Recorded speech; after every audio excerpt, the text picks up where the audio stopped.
What would you do if the woman you loved was systematically dismantling your life behind your back? I never thought I'd find myself staring at a glowing phone screen at 2 a.m., the name Mark from HR flashing. A cold dread seeped into my bones. My wife Sarah was sleeping soundly beside me, or so I thought. The call wasn't for me. It was for her. Mark asked why Sarah had listed us as a reference for a job she never told me about, in another city, a job she was apparently desperate to get. The woman I married was a stranger, meticulously planning an escape I knew nothing about. The truth, I instinctively knew, was far uglier than a simple career change. The call from Mark was the first crack in the dam. Sarah had been acting strangely for months. Late nights at work events that never seemed to have a paper trail. New phone she claimed was for business. Always face down, always locked. Her once warm touch had become distant. Eyes, when they met mine, held a flicker of something I couldn't quite place, a mix of guilt and defiance. We lived in a beautiful brownstone in Brooklyn, a life I'd worked tirelessly to build. But it felt like a stage, and I was the only one who didn't know the script. I started small, almost subconsciously. A quick glance at her phone when she left it charging. Nothing. A check of our joint credit card statements. A few suspicious charges. A high-end hotel in Manhattan. The St. Regis on East 55th Street. A weekend I thought she was visiting her sister in Boston. A dinner receipt from a Michelin-starred restaurant, per se, for two. On a Tuesday night when she told me she was working late. The dates didn't align with any of her supposed business trips. The humiliation was a slow burn. A toxic acid eating away at my insides. Sarah, meanwhile, grew colder, more manipulative. She'd pick fights over trivial things, twisting my words, making me feel like I was the problem. "You're so insecure, David," she'd sneer. "Why can't you just trust me?"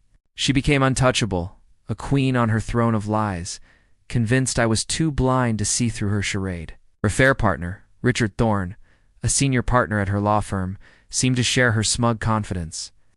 I saw them once, by chance leaving a discreet boutique hotel in the West Village, the Greenwich Hotel. He had his arm around her, a possessive smirk on his face, and she was laughing, a genuine, unrestrained laugh. It was a punch to the gut, a confirmation of my worst fears. I broke down that night, alone in our living room. The pain was physical, a crushing weight on my chest. But beneath the agony, a cold, hard resolve began to form. I wouldn't just leave. I wouldn't just divorce her. I would make her pay. I would dismantle her life, with the same meticulous cruelty she had shown mine. My revenge began quietly. I hired a private investigator, Frank Miller, operating out of a nondescript office in Queens. Frank was a ghost, gathering evidence, photos, videos, timestamps, hotel records, phone logs. He confirmed Richard Thorne was the man, a married man with 2 children, a prominent figure in New York legal scene. The proof piled up a damning dossier of betrayal. I also started consulting with a divorce attorney, Eleanor Vance. She helped me understand the legal traps I could set, the financial leverage I had. Sarah had been careless, too confident in my ignorance.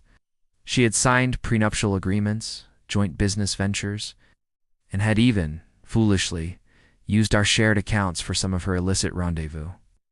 The public exposure was meticulously planned. I didn't want a messy, public divorce trial. I wanted a quiet, devastating implosion. I leaked the evidence anonymously to Richard Thorne's wife, Carol, known for her social standing. I also sent an anonymous tip to the ethics committee of Sarah's law firm, detailing her affair and misuse of company resources. The firm, a prestigious one on Wall Street, had a zero-tolerance policy for such conduct. The fallout was swift and brutal. Carol Thorne, a woman scorned, initiated a very public, very messy divorce, dragging Richard's name through every society column.